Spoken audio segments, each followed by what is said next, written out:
Get ready for a little vacation. This is our review of 10 Days in the National Parks.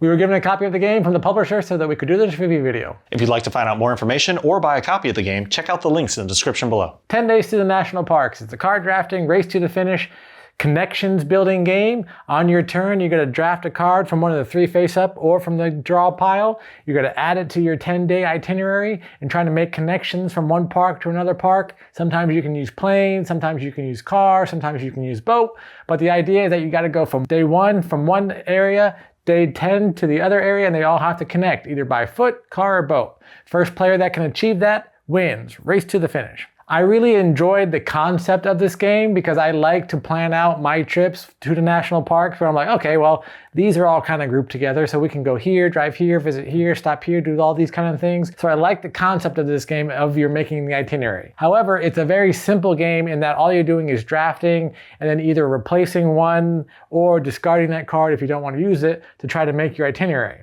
And while I like it in the very beginning when the world is your oyster kind of a thing and you're kind of placing things, when you get down to 1 or 2 cards, the game kind of becomes, nope, draw, nope, draw, nope, draw, nope. And yes, you could pivot if you're like, oh, well, there may not be another one of those, so I'm going to go here and do that. Or if you see someone take one of the parks that only has one in existence, then you know, oh, Lee took that card, I'm going to have to pivot. But if you don't know if Lee has that card, maybe he got it in the very beginning, or you just weren't paying attention and you forgot at some point, then the whole time you could be drawing and then it's like, oh, I won. And he turns his around and you're like, crap.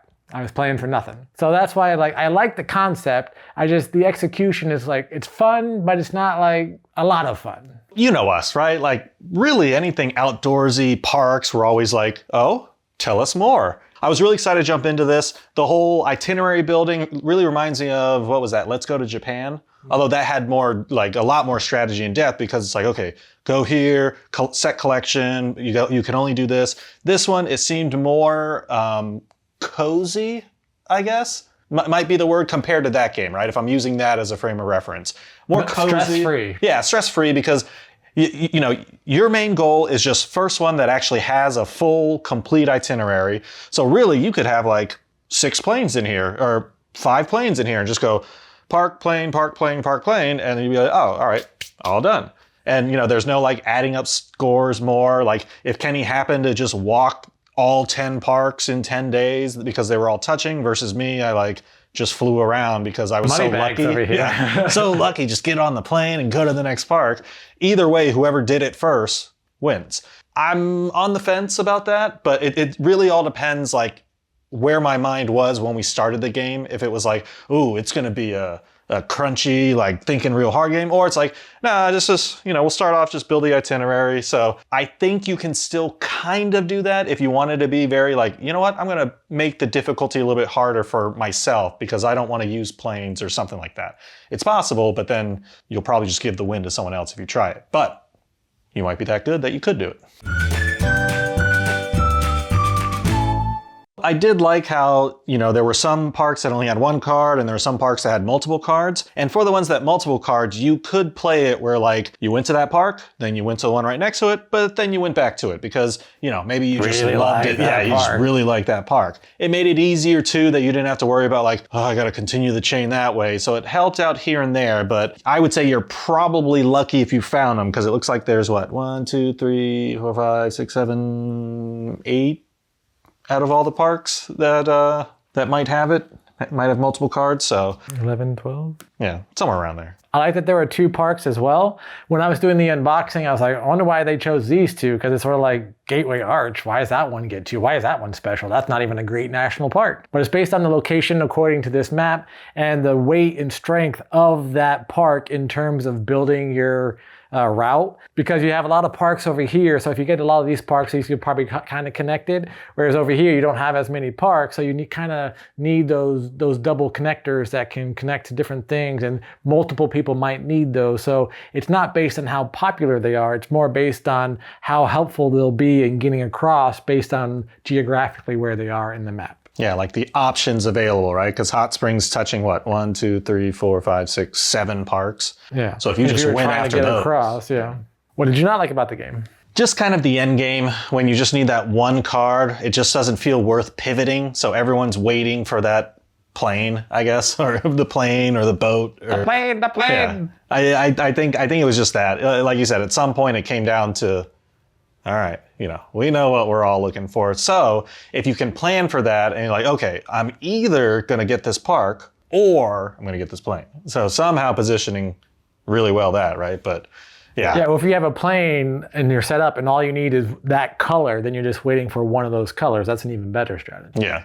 Also good. Another good one. What I didn't like is the end game, but I'll also add on to it. Like, it's just how simple it is because you can't really plan. Yes, you can strategize. We kind of just went over a little bit of different options that you could use in order to get around that end game. But for most people, when they play it 1 or 2 times only, or even if you're playing it a lot, but you just can't get those cards you need, it will come down to that end game because it is so simple. It's like, it's hard not to end up in that scenario where you're just drawing cards. Even if you have a lot of options, you're still drawing cards and waiting for one. You just might have better luck than somebody else who's waiting for one specific card. No matter what you do, you're going to be trapped in that everyone's just drawing cards at the very end. Overall, I'd like to pass this game on to the next board gamer. I did have a lot of fun. It is cozy, relaxing. It's not too, you have to like manage a lot of things. It's just, like I said, building the itinerary. You're not adding points at the end. It's just whoever had a complete itinerary at the end. Like we have our parks game that like really checks all the boxes for parks and stuff. So I did have a lot of fun, but let someone else have a shot at it. Overall, I would give this game away. I'd probably give it a 4 or 5, maybe a 6, depending on my mood at the time on Board Game Geek. And basically, it's just missing that extra little something to make it more interesting other than just card drafting, putting in an itinerary and kind of putting it together. Something that can let you do a few other things, something that maybe involves what you're doing on your route a little bit more, or maybe something that can help with that end game. So when you are down to just drawing that one, maybe there's something you can do to like alleviate that boredom or that whatever. As Lee mentioned earlier, it's not like Let's Go to Japan where you're strategizing and doing all these kind of things. Like, I feel like it's missing that. And I'm not saying that it has to be super heavy. It's just, it's a little too much just, draw a card, play your card, draw your card, play your card. It's just missing that extra little something. So I would give this game away. And that was our review of 10 Days in the National Parks. What'd you think? You ready to add this game to your game night itinerary? Let us know in the comments below.